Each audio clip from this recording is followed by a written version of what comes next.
Capítulo 1. El mensaje inesperado.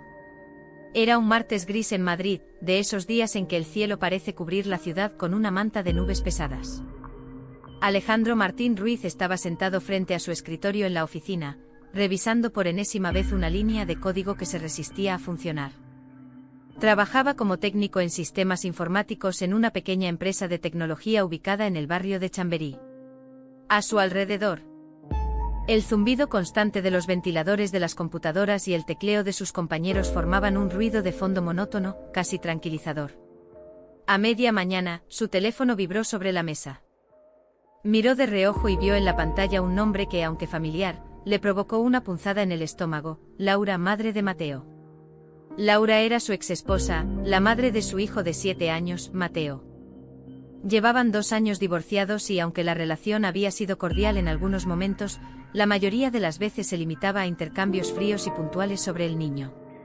Con un suspiro, desbloqueó el teléfono y leyó el mensaje. Alejandro, dentro de 2 semanas es el cumpleaños de Mateo. He pensado en organizarle una fiesta con algunos amigos de la escuela. Mordiéndose el labio inferior.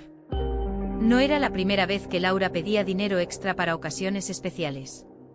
Y aunque siempre trataba de colaborar, porque al fin y al cabo se trataba de su hijo, había aprendido a ser cauteloso. Sin embargo, la idea de que Mateo tuviera una fiesta con sus amigos lo enterneció. Es su cumpleaños, no voy a ser tacaño, pensó. Él mismo recordaba lo mucho que había significado para él, de niño, que sus padres le organizaran pequeñas celebraciones. Tomó aire y escribió: Claro. Pásame tu número de cuenta y te lo transfiero esta tarde. Laura respondió rápido: Es el mismo de siempre. Gracias, Alejandro. Sé que Mateo lo disfrutará. La palabra gracias en boca de Laura no era común, y eso le arrancó una ligera sonrisa. Quizá, solo quizá, este sería un momento en el que podrían dejar de lado sus diferencias por el bien del niño. Esa tarde, al salir del trabajo, Alejandro se detuvo en una cafetería pequeña cerca de la estación de metro. Pidió un café con leche y sacó su portátil. Desde allí, accedió a su banca en línea y realizó la transferencia de 250 euros a la cuenta de Laura, añadiendo en el concepto «cumpleaños Mateo». Mientras confirmaba la operación, no pudo evitar imaginarse la sonrisa de su hijo al ver el pastel, los globos y a sus amigos cantándole el cumpleaños feliz. Esa noche, cuando habló con Mateo por videollamada, el niño estaba entusiasmado. Papá, ¿sabes qué? Mamá dice que vamos a tener una fiesta y que voy a invitar a Lucas, a Daniel y a Sofía. Sus ojos brillaban. Eso suena genial, campeón.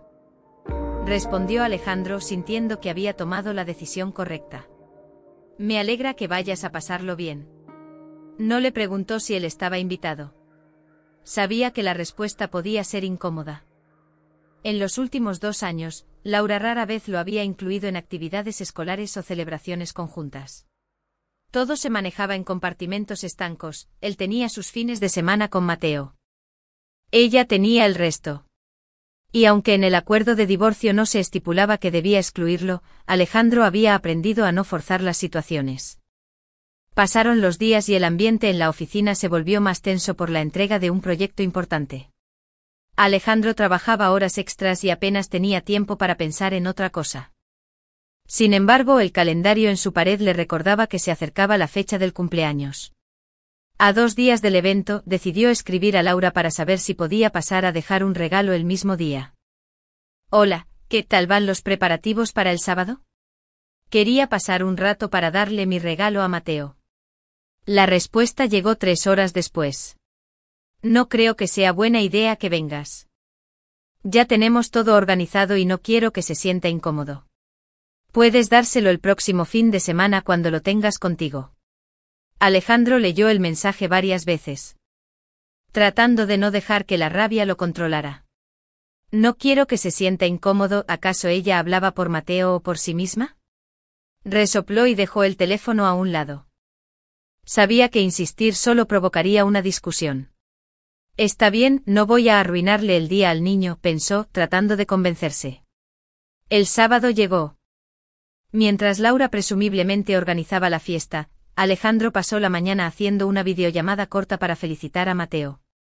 El niño parecía un poco distraído. Y Alejandro supuso que estaba ocupado con los preparativos. Después, trató de no pensar demasiado en ello y se fue a correr por el parque. Sin embargo, silencio absoluto. Por la noche, cuando por fin pudo hablar con su hijo, esperaba escuchar el relato entusiasmado de la fiesta, los juegos, los amigos, la comida. Mamá dijo que estaba cansada. Alejandro sintió que el aire le faltaba. Había transferido 250 euros para una fiesta, y su hijo había pasado el día comiendo comida instantánea y durmiendo. Trató de mantener la calma para no preocuparlo. Bueno, campeón, ya haremos algo especial cuando estés conmigo, ¿sí? Sí, papá. La voz de Mateo sonaba apagada. Esa noche Alejandro no pudo dormir. Las palabras del niño se repetían en su mente una y otra vez: comimos fideos instantáneos y luego me dormí. Empezó a recordar otras ocasiones en que Laura había pedido dinero extra y casualmente. Siempre había una excusa para no mostrar pruebas de cómo se usaba. Esta vez algo dentro de él se encendió. No iba a dejarlo pasar. Capítulo 2. Preguntas incómodas. El domingo por la mañana. Darle lo mejor a Mateo. Encendió su portátil y abrió la aplicación de mensajería. Escribió un mensaje corto, intentando sonar neutral. Hola, Laura. Ayer hablé con Mateo y me comentó que no hubo fiesta. ¿Puedes explicarme qué pasó? Esperó varios minutos, pero no hubo respuesta. Cerró la tapa del portátil y trató de distraerse limpiando la casa. Alejandro frunció el ceño. El tono evasivo y la falta de detalles solo aumentaban sus sospechas. Decidió no dar rodeos. Me gustaría ver fotos de la celebración y las facturas de lo que compraste. Por favor. Es para mi control personal, ya que el dinero que envié era específicamente para eso. Esta vez la respuesta tardó mucho más. Cuando finalmente llegó fue breve. No hice fotos. Y las facturas las tiré, no pensé que las necesitarías. Alejandro dejó el teléfono sobre la mesa y se pasó la mano por el rostro. Sabía que Laura era descuidada con ciertas cosas. Pero en esta ocasión todo parecía demasiado conveniente, sin fotos, sin testigos, sin facturas. Y lo más importante, con el testimonio de un niño que hablaba de fideos instantáneos en lugar de pastel. Esa tarde, durante su rato semanal con Mateo, trató de preguntarle con cuidado.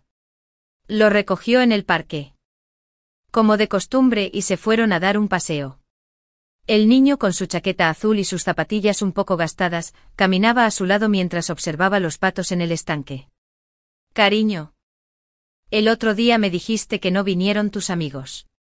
¿Estás seguro de que no hubo pastel ni globos? Preguntó Alejandro fingiendo curiosidad. Mateo bajó la mirada y pateó una piedra. No, papá. Solo comimos fideos. Mamá dijo que estaba cansada y que era mejor que lo celebremos otro día. Alejandro asintió lentamente, aunque por dentro hervía.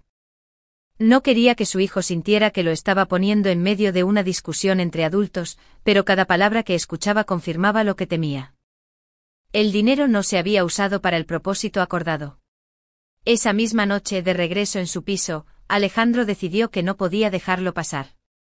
Abrió una carpeta en su ordenador y comenzó a guardar toda la información relevante. Capturas de pantalla de la transferencia bancaria con el concepto cumpleaños Mateo. El mensaje inicial de Laura solicitando 250 euros para la fiesta. Las respuestas evasivas sobre la ausencia de fotos y facturas.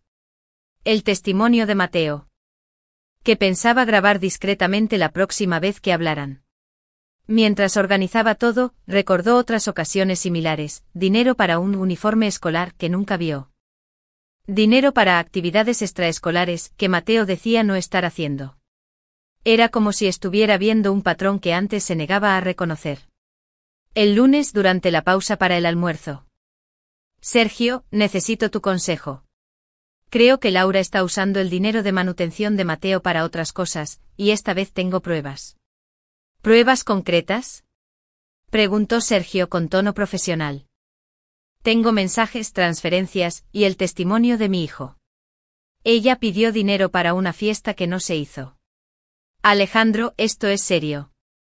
Ropa para ella, salidas con amigos, algún capricho. Lo que fuera, menos un pastel con globos para su hijo. La idea le revolvía el estómago. Por la noche volvió a escribirle a Laura. Esta vez con un tono más firme. Laura, insisto en que me envíes cualquier comprobante de gasto relacionado con la fiesta de Mateo. De lo contrario, me veré obligado a tomar medidas legales para asegurar que el dinero que envío se use exclusivamente para él. La respuesta fue casi inmediata, pero con un tono defensivo. Alejandro. Siempre estás desconfiando de mí. No voy a justificar cada euro que gasto. Sé cuidar de mi hijo y no necesito que me vigiles. Alejandro cerró los ojos y respiró hondo.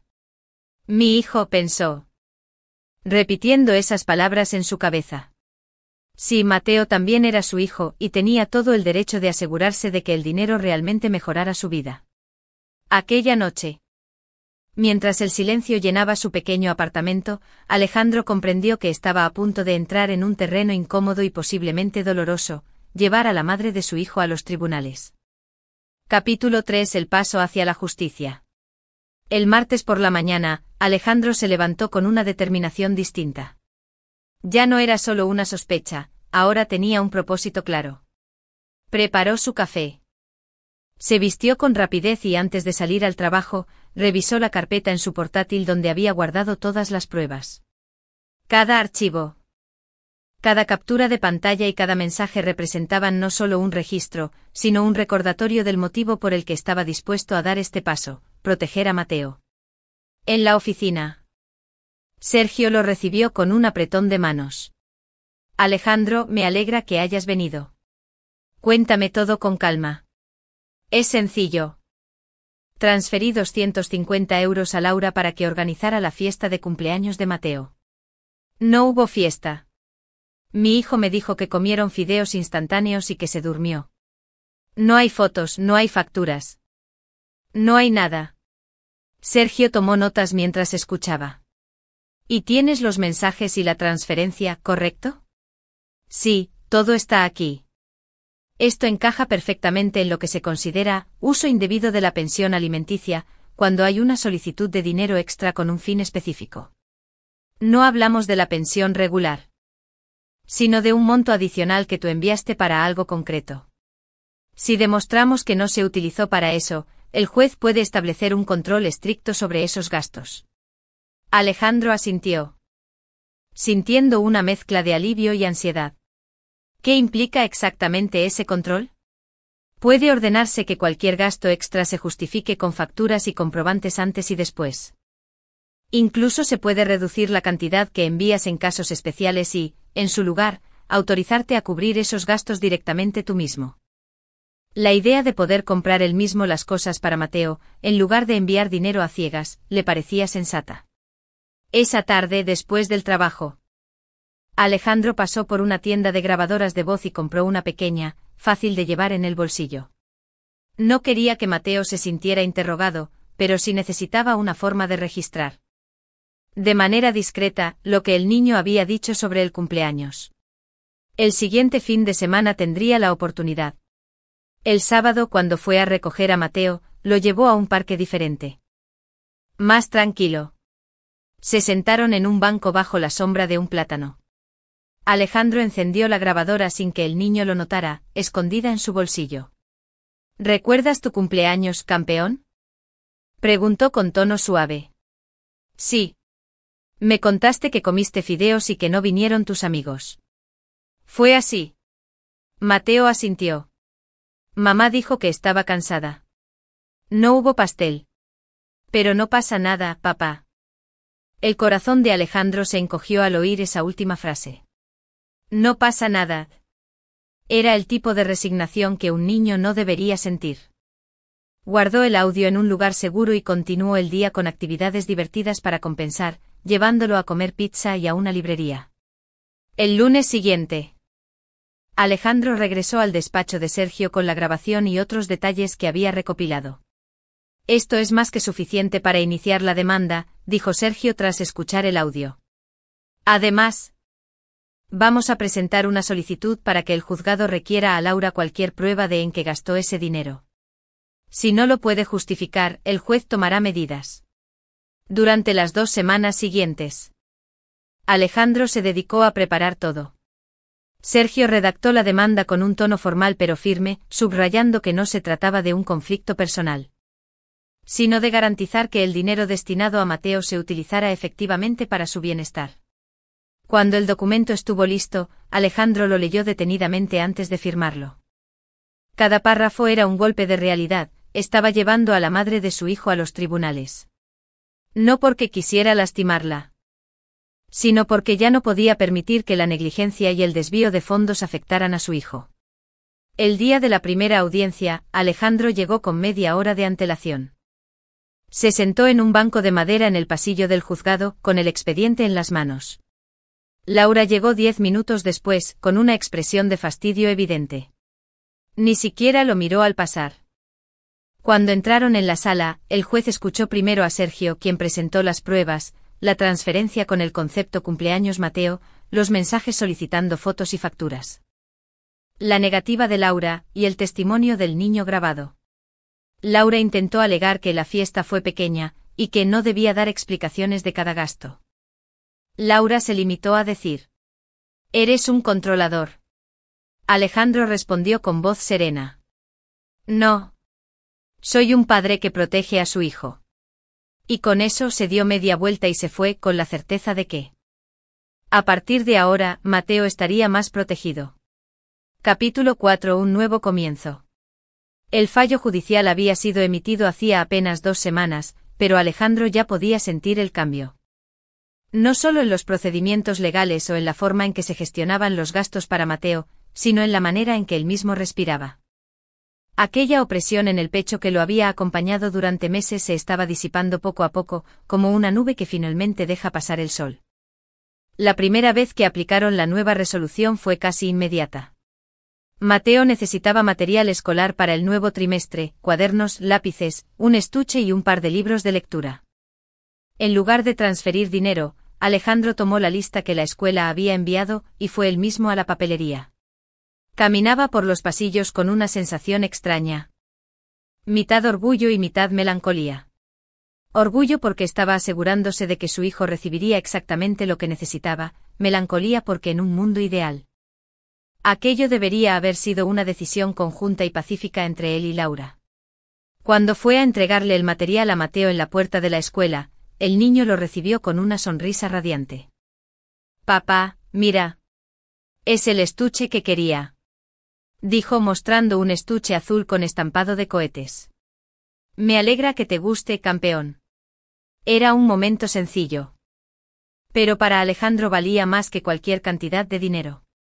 Sentía que por primera vez en mucho tiempo podía cumplir con su papel de padre sin interferencias injustas. Los fines de semana con Mateo también empezaron a cambiar. Alejandro se esforzaba por ofrecerle experiencias y no solo objetos. Lo llevaba a museos interactivos, a partidos de baloncesto, a excursiones en bicicleta por el Parque Juan Carlos I. Una de esas tardes, mientras descansaban bajo la sombra de un árbol, Mateo dijo algo que se le quedó grabado. «Papá. Contigo me siento tranquilo». Alejandro se quedó en silencio unos segundos, conteniendo la emoción. Aquella frase tan simple le confirmaba que todo el esfuerzo, las horas con el abogado, el estrés del juicio, todo había valido la pena. En el lado opuesto, la relación con Laura seguía siendo tensa. Aunque la orden judicial la obligaba a justificar cada gasto extra, ella lo hacía de mala gana y con mensajes cortos. Un día, envió un correo solicitando 40 euros para actividades extracurriculares de Mateo. Alejandro, siguiendo el procedimiento. Alejandro archivó el correo en la carpeta de pruebas y respondió de forma escueta. «No procede el pago, ya que la actividad está cubierta. Gracias por la información». No había rastro de la inseguridad que antes lo paralizaba. Ahora actuaba con certeza, amparado por la ley y sobre todo por su propia determinación. Hubo también un cambio importante en cómo se comunicaba con Mateo sobre el dinero.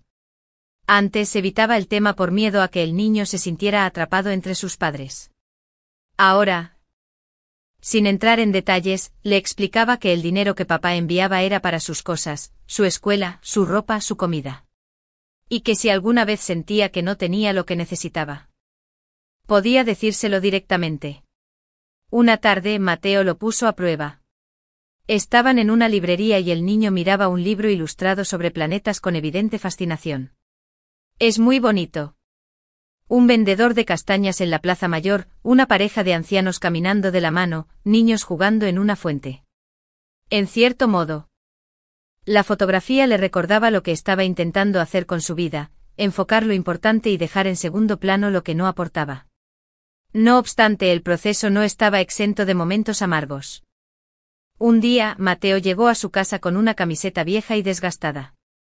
Alejandro no dijo nada delante de él, pero más tarde, revisando la etiqueta, se dio cuenta de que era una prenda de hace 2 años. Ya pequeña para su talla. Aquello le recordó que a pesar del fallo judicial, Laura seguía sin priorizar algunas necesidades básicas. En lugar de dejarse llevar por la frustración, tomó una decisión práctica, comenzó a comprarle a Mateo ropa nueva cada temporada y guardarla en su casa para cuando estuviera con él. Así, al menos la mitad del tiempo. El niño vestía cómodo y adecuado. La segunda audiencia judicial llegó 3 meses después, como parte del seguimiento ordenado por el juez. Sergio presentó un informe con todas las facturas y solicitudes de Laura desde la primera resolución. El patrón era claro, había menos peticiones de dinero extra y cuando las había, muchas no podían justificarse completamente. El juez tomó nota y mantuvo las restricciones, reforzando la idea de que los gastos adicionales debían ser mínimos y transparentes. Al salir del juzgado, Sergio le dio una palmada en el hombro. Has hecho un buen trabajo, Alejandro.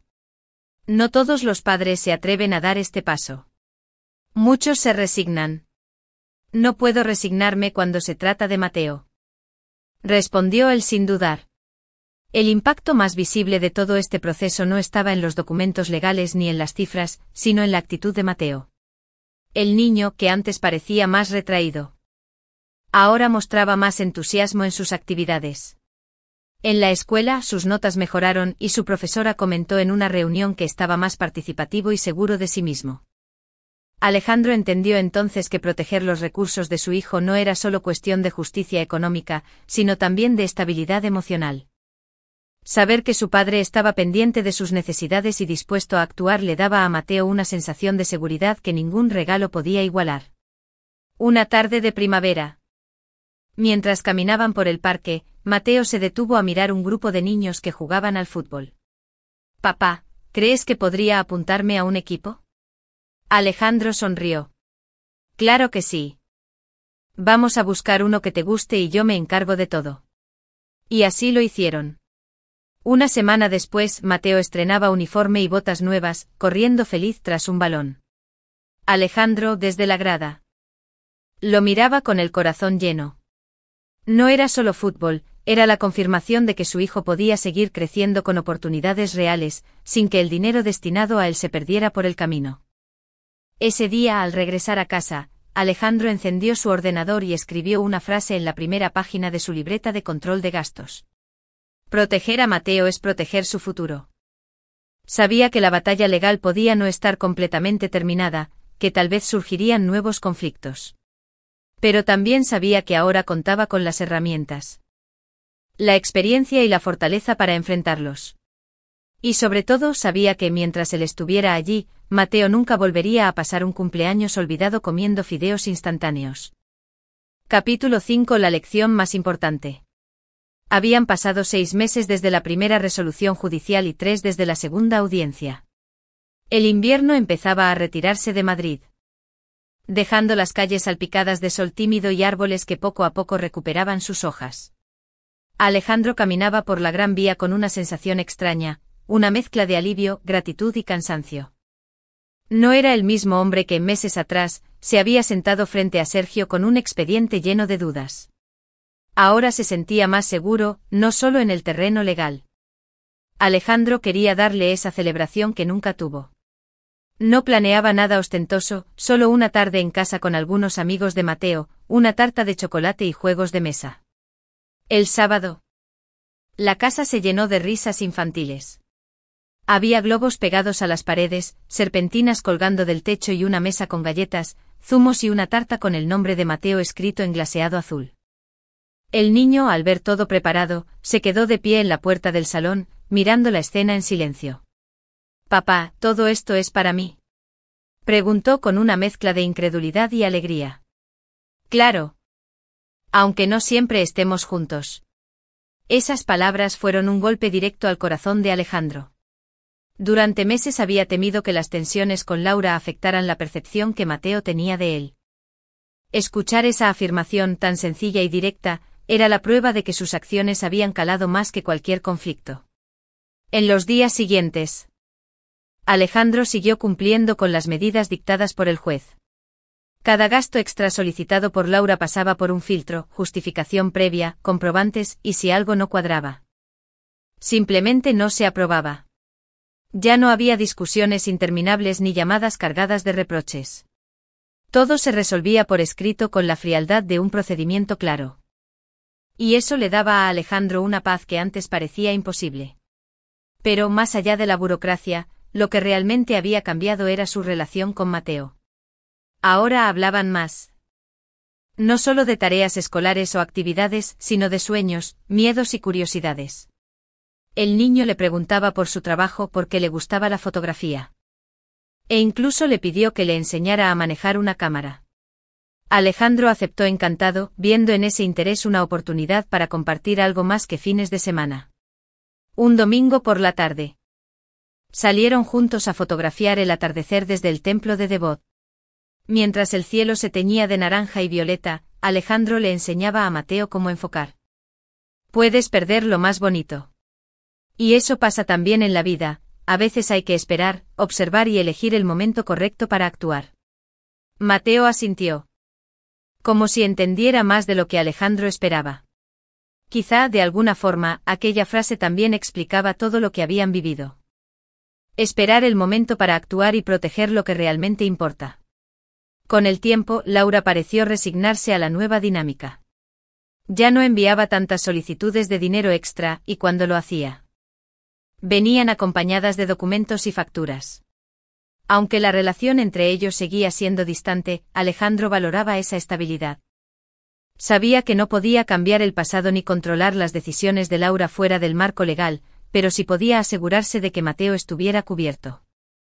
La última vez que hablaron cara a cara fue en una reunión escolar. Al final de la cita con la maestra, Laura le dijo casi sin mirarlo. Al menos ahora sé que no puedo hacer las cosas a mi manera sin que digas nada. Alejandro respondió con calma. No es por mí, Laura. Es por él. Y se fue sin esperar respuesta. El verdadero cierre de esta etapa llegó en un momento inesperado. Una tarde cualquiera, mientras cenaban en casa de Alejandro, Mateo dejó el tenedor sobre el plato y lo miró fijamente. Papá. Cuando sea grande quiero ser como tú.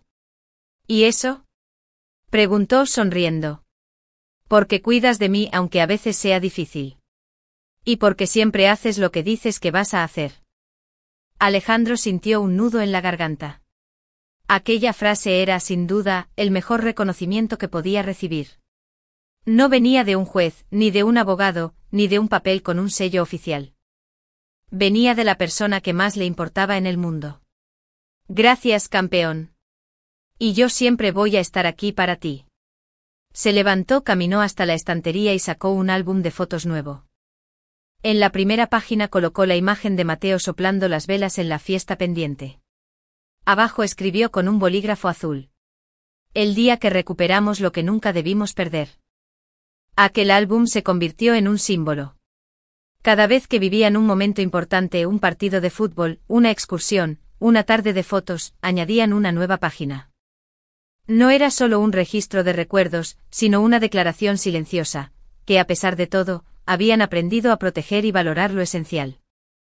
Alejandro entendió entonces que la lección más importante de todo este proceso no estaba en los códigos civiles ni en las estrategias legales, sino en algo mucho más simple y profundo. Que ser padre no es solo dar, sino asegurarse de que lo que se da llegue realmente al corazón y a la vida del hijo. Y con esa certeza, cerró el álbum una noche de primavera, sintiéndose, por fin, en paz.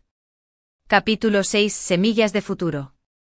El verano había llegado a Madrid, y con él un calor seco que obligaba a buscar sombra en cada esquina. Alejandro y Mateo aprovechaban las vacaciones escolares para pasar más tiempo juntos. El nuevo régimen de gastos y visitas ya estaba plenamente establecido. Y aunque la relación con Laura seguía siendo distante, al menos el terreno estaba claro, cada uno sabía qué esperar del otro, y eso reducía las fricciones.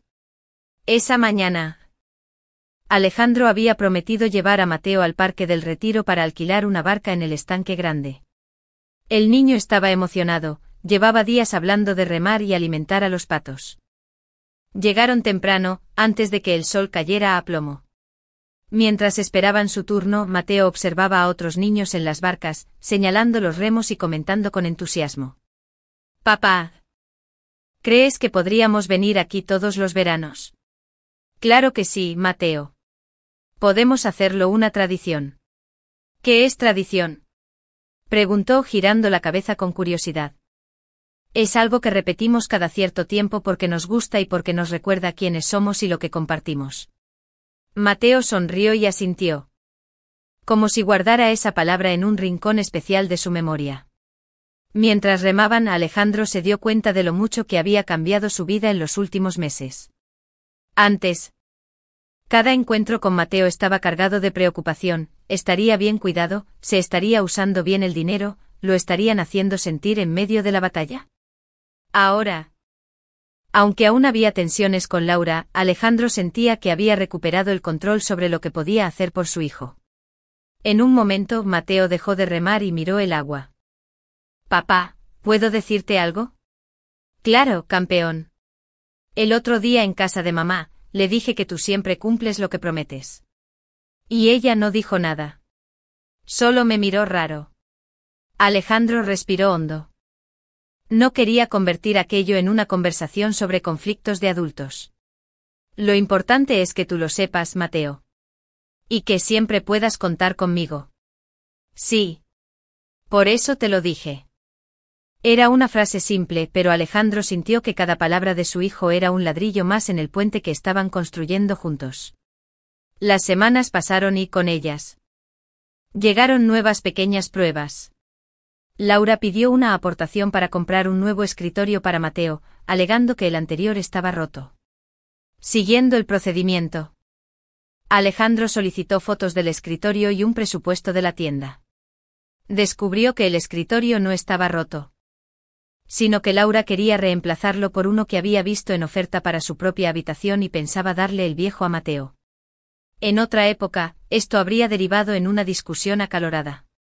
Ahora, Alejandro simplemente respondió: «Si el escritorio actual está en buen estado, no procede el gasto. Si Mateo necesita uno nuevo, lo compro yo directamente y lo llevo a su casa». Finalmente, fue él quien llevó un escritorio nuevo de madera clara, con una lámpara ajustable y un cajón para guardar libros. Lo montó en la habitación de Mateo mientras el niño observaba, fascinado por la caja de herramientas. «Cuando seas mayor, te enseñaré a usar todas estas herramientas». «¿Para qué?» «Para que puedas construir tus propias cosas y no depender de que otros lo hagan por ti». Mateo se quedó pensando y luego dijo algo que a Alejandro le hizo sonreír. «Como cuando tú te ocupas de mis cosas y no esperas que lo haga mamá». Ese verano también trajo un nuevo interés para Mateo: el fútbol. Desde que se unió al equipo escolar, no dejaba de practicar. Alejandro lo llevaba a los entrenamientos y los domingos que estaba con él, organizaban partidos improvisados en el parque. La camiseta del equipo con el número 7 en la espalda se convirtió en uno de los objetos más preciados del niño. Un sábado, después de un partido amistoso, Mateo se le acercó y dijo: «Papá, hoy marqué un gol y pensé en ti». «¿En mí? ¿Por qué?» «Porque me dijiste que esperara el momento justo antes de chutar, como cuando haces fotos. Y funcionó». Alejandro se echó a reír, sintiendo una calidez profunda en el pecho. Ese paralelismo que Mateo había encontrado entre la fotografía y el fútbol le confirmó que las lecciones que intentaba transmitir estaban echando raíces. En agosto, Decidieron hacer un pequeño viaje a Valencia. No era un plan lujoso, pero sí lleno de primeras veces para Mateo, su primer viaje en tren de alta velocidad, su primera paella frente al mar. Su primer paseo por la ciudad de las artes y las ciencias. Alejandro tomaba fotos de todo, no solo para el álbum, sino para capturar esa energía pura que veía en su hijo. Una noche, caminando por la playa, Mateo preguntó: «Papá, ¿qué vas a hacer cuando yo sea mayor y ya no necesites cuidarme tanto?» Alejandro sonrió, mirando el horizonte donde el mar se fundía con el cielo. «Siempre voy a cuidarte aunque seas mayor. La diferencia es que cuando crezcas, cuidaré más de tus sueños que de tus cosas». Mateo asintió como si aceptara ese futuro aún lejano pero inevitable. El viaje les unió aún más.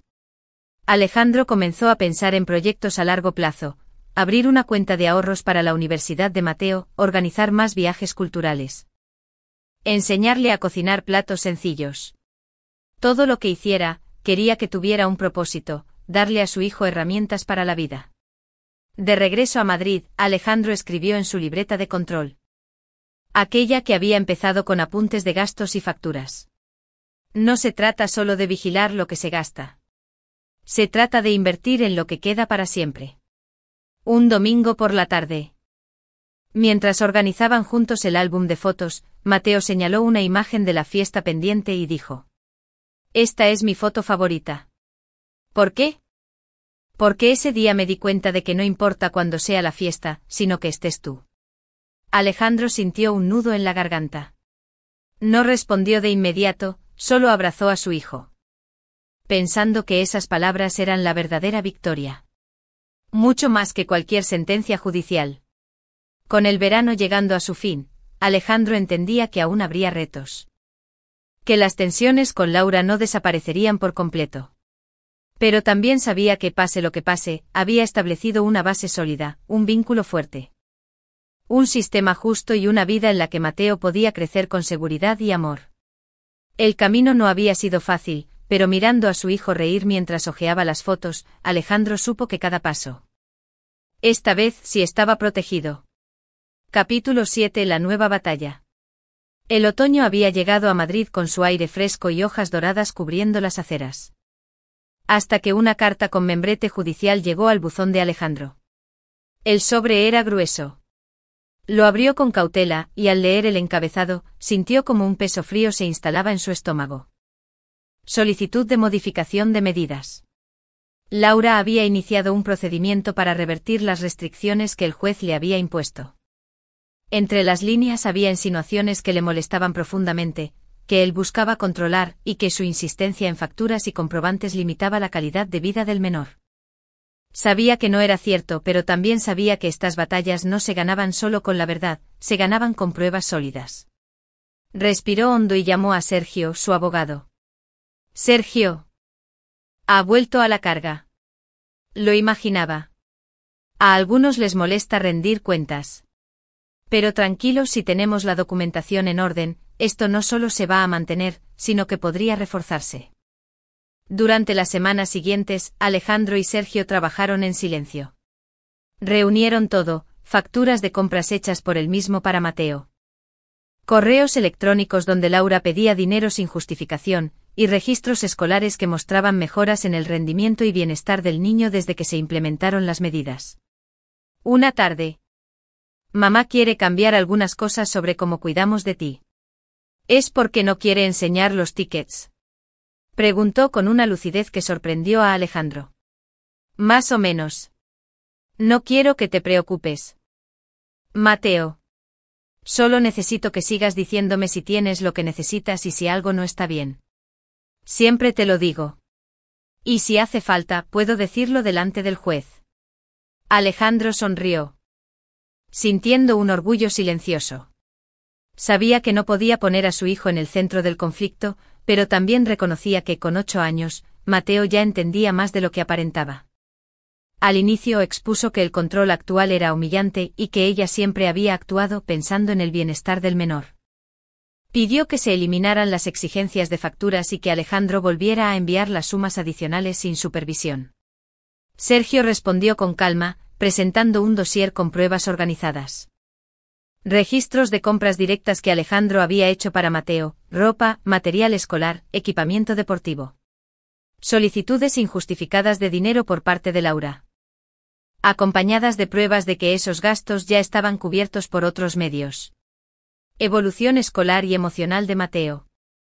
Con informes de profesores que mencionaban mayor estabilidad desde que el padre participaba directamente en cubrir necesidades. El juez escuchó atentamente, pero entonces ocurrió algo inesperado. El magistrado preguntó si el menor, en función de su edad, quería expresar su opinión en privado. Alejandro sintió un leve sobresalto, no lo había previsto, pero tampoco lo temía. Minutos después, Mateo entró solo en una sala anexa, acompañado por una psicóloga del juzgado. Alejandro no pudo escuchar la conversación, pero confiaba en su hijo.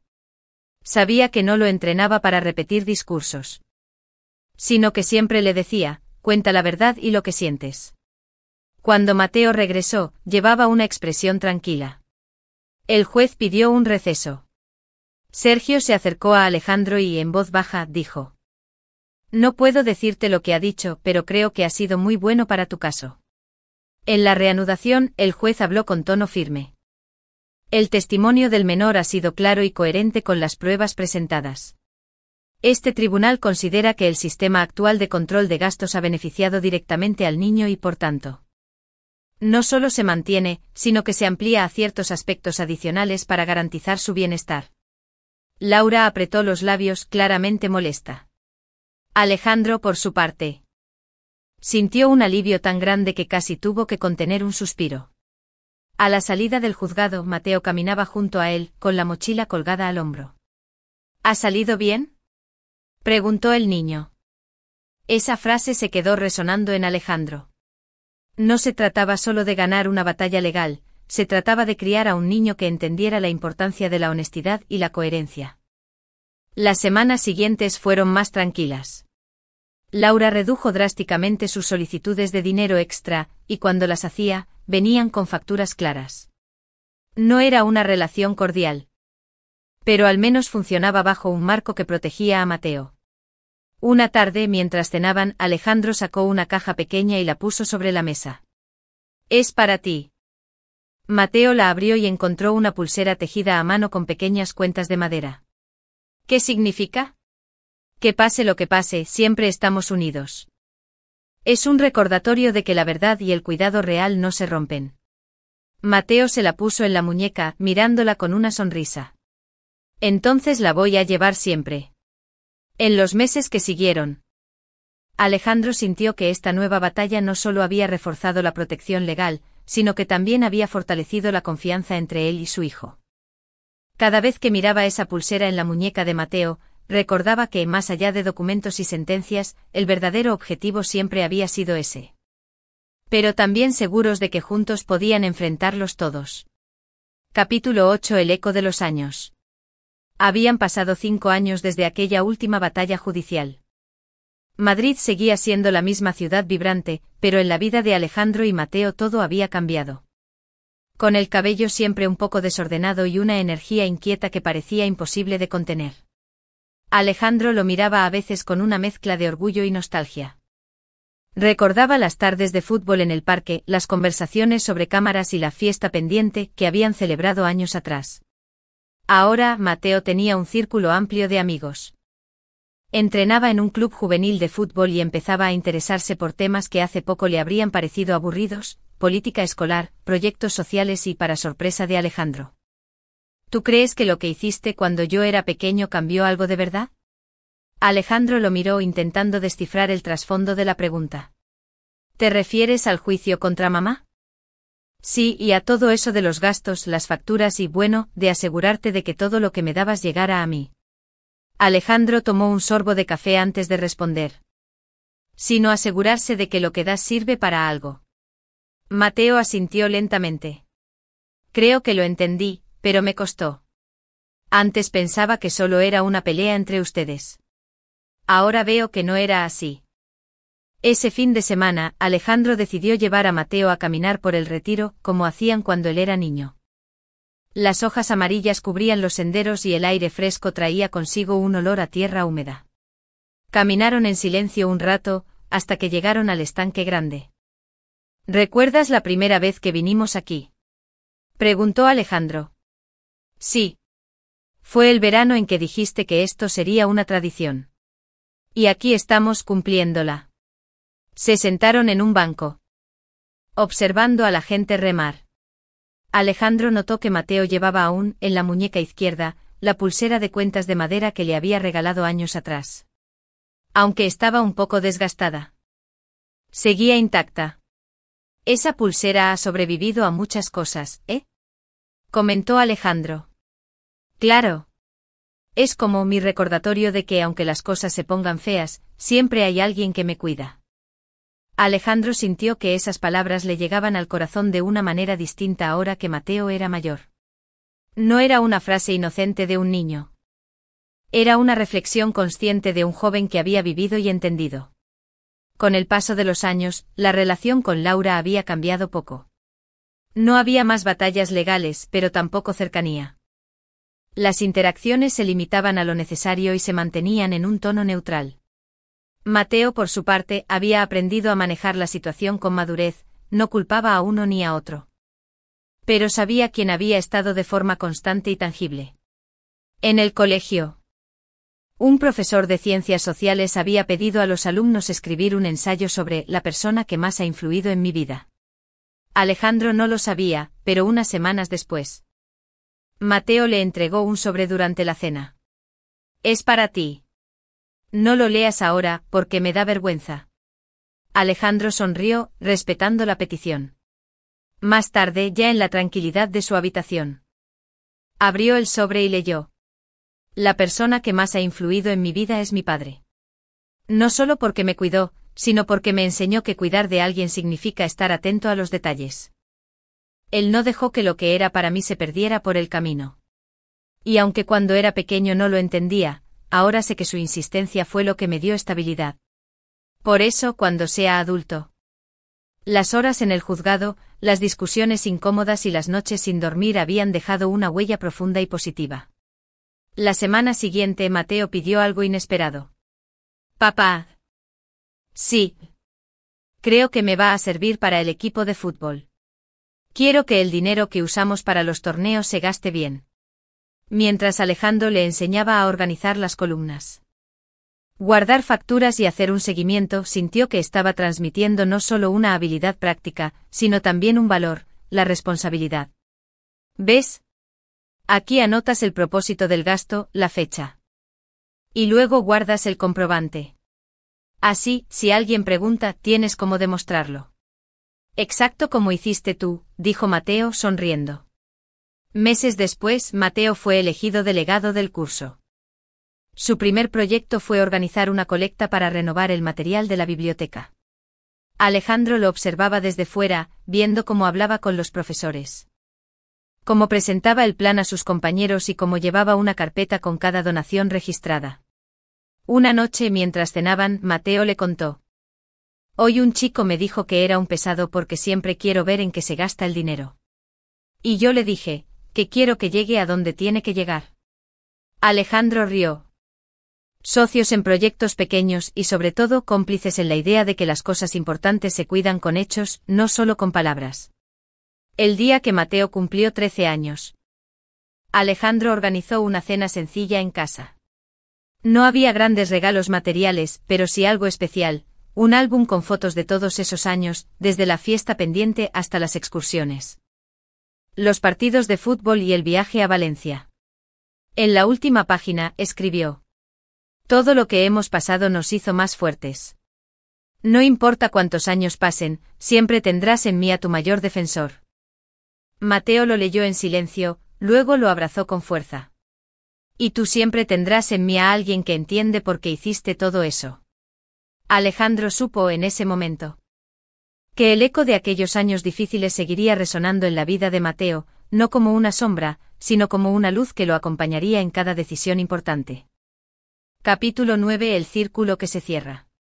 Habían pasado 15 años desde aquellos días de juzgados, facturas y discusiones silenciosas en pasillos fríos. Madrid había cambiado. Y también Alejandro y Mateo.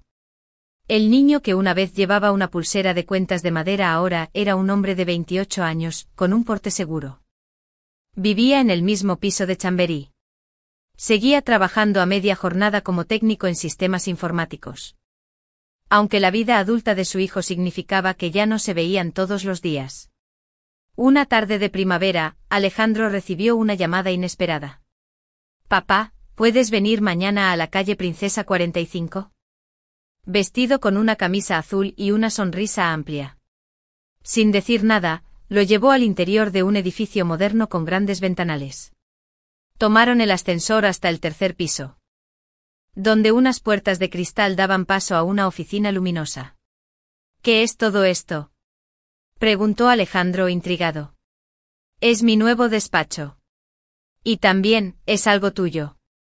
Caminaron hasta una pared en la que colgaban varias fotografías enmarcadas, imágenes de viajes, de paisajes urbanos, de momentos cotidianos. Alejandro se acercó y reconoció muchas de ellas. Eran fotos que él había tomado a lo largo de los años. «Mateo, estas son mías». «Lo sé. Quiero que estén aquí porque este es mi proyecto. Una fundación para apoyar a jóvenes que necesitan recursos para estudiar o desarrollar sus talentos. Y quiero que la primera exposición permanente sean tus fotos». Alejandro sintió un nudo en la garganta. «No entiendo». «¿Por qué yo?» «Porque todo esto existe gracias a ti. Me enseñaste que el cuidado no se trata solo de dar, sino de asegurarse de que lo que das llega a donde debe llegar. Esa idea es la base de la fundación». Se sentaron en una sala de reuniones donde Mateo le explicó todo. Llevaba años trabajando en una empresa de gestión de proyectos, ahorrando y buscando inversores. Su objetivo era crear un espacio que ofreciera becas, talleres y mentorías a jóvenes con pocos recursos. No solo dar dinero, sino acompañarlos y garantizar que se utilizara bien. «Es como lo que tú hiciste conmigo, papá. No me diste solo dinero.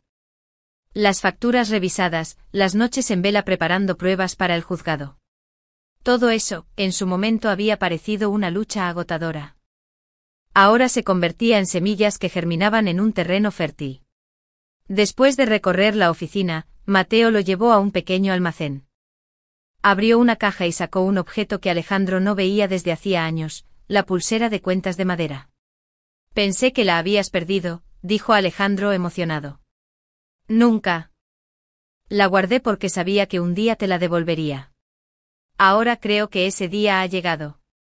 Mateo tomó la mano de su padre y le puso la pulsera en la muñeca. «¿Cuándo me la diste?» «Me dijiste que era un recordatorio de que siempre estaríamos unidos. Ahora quiero que la lleves tú para que recuerdes que todo lo que hiciste valió la pena».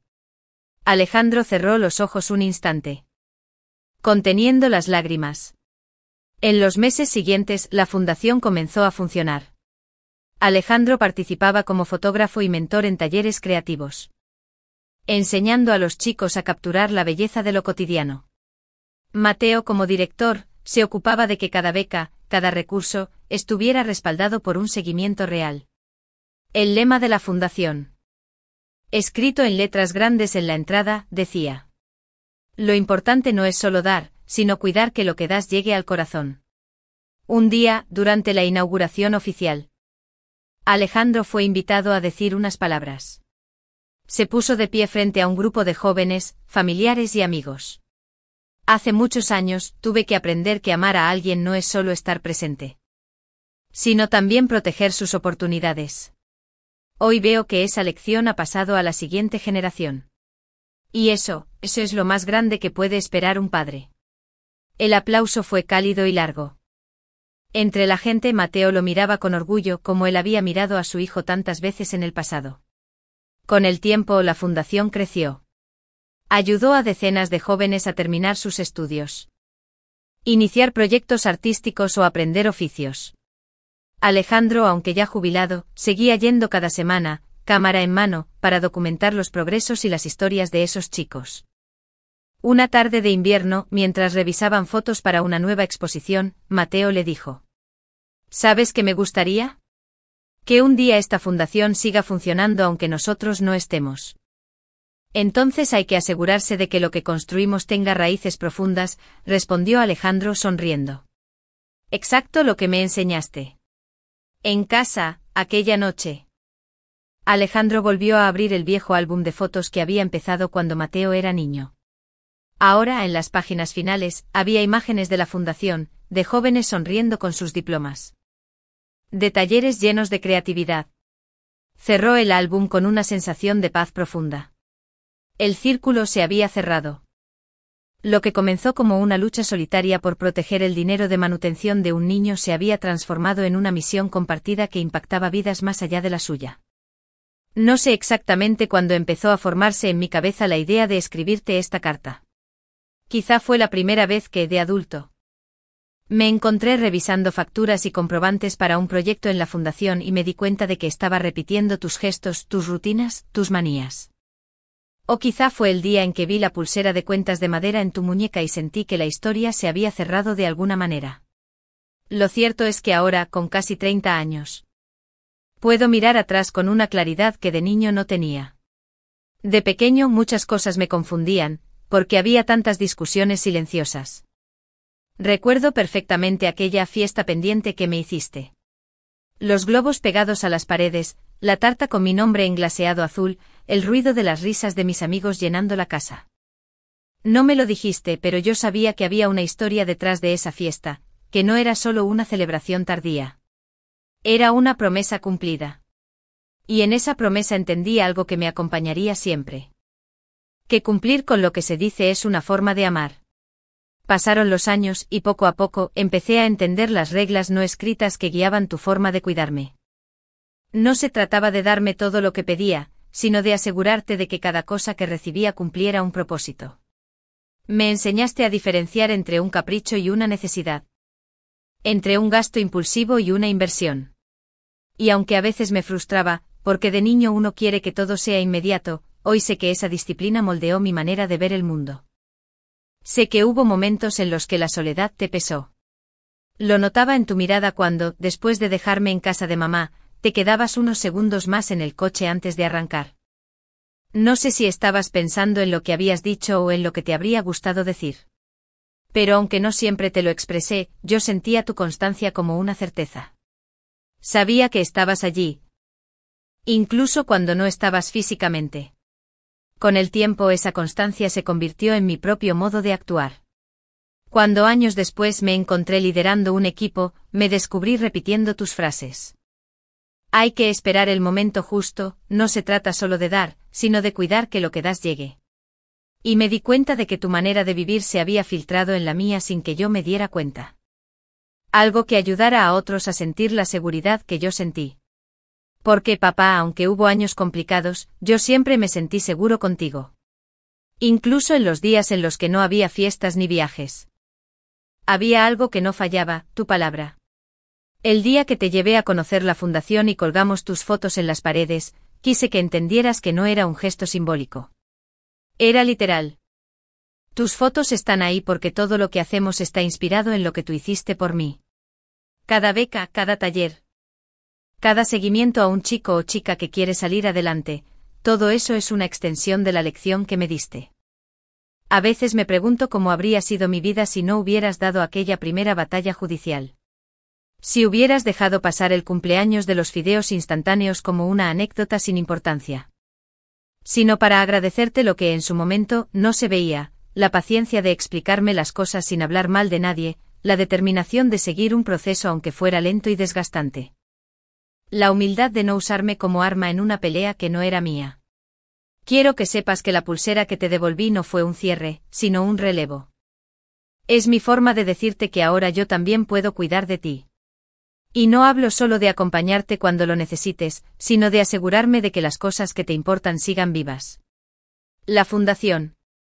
Nuestras tradiciones, incluso nuestras tardes de fotos en el retiro, todo eso seguirá, porque yo lo voy a mantener. La gente suele decir que los padres preparan a los hijos para vivir sin ellos. Yo creo que tú me preparaste para vivir contigo de otra manera, no como un niño que recibe, sino como un adulto que comparte. Y eso, papá, es un regalo que no se gasta. Termino esta carta con una imagen en la cabeza, tú, sentado en el banco del parque, cámara en mano, esperando el momento justo para hacer la foto. Creo que eso resume todo. Supiste esperar el momento justo para actuar en mi vida, ni antes ni después, y por eso cada paso que diste tuvo un impacto real. Gracias, papá. Por estar. Por cuidar. Por enseñarme a hacer lo mismo. Con todo mi cariño. Mateo. Capítulo 1. El mensaje inesperado. Era un martes gris en Madrid, de esos días en que el cielo parece cubrir la ciudad con una manta de nubes pesadas. Alejandro Martín Ruiz estaba sentado frente a su escritorio en la oficina, revisando por enésima vez una línea de código que se resistía a funcionar. Trabajaba como técnico en sistemas informáticos en una pequeña empresa de tecnología ubicada en el barrio de Chamberí. A su alrededor, el zumbido constante de los ventiladores de las computadoras y el tecleo de sus compañeros formaban un ruido de fondo monótono, casi tranquilizador. A media mañana, su teléfono vibró sobre la mesa. Miró de reojo y vio en la pantalla un nombre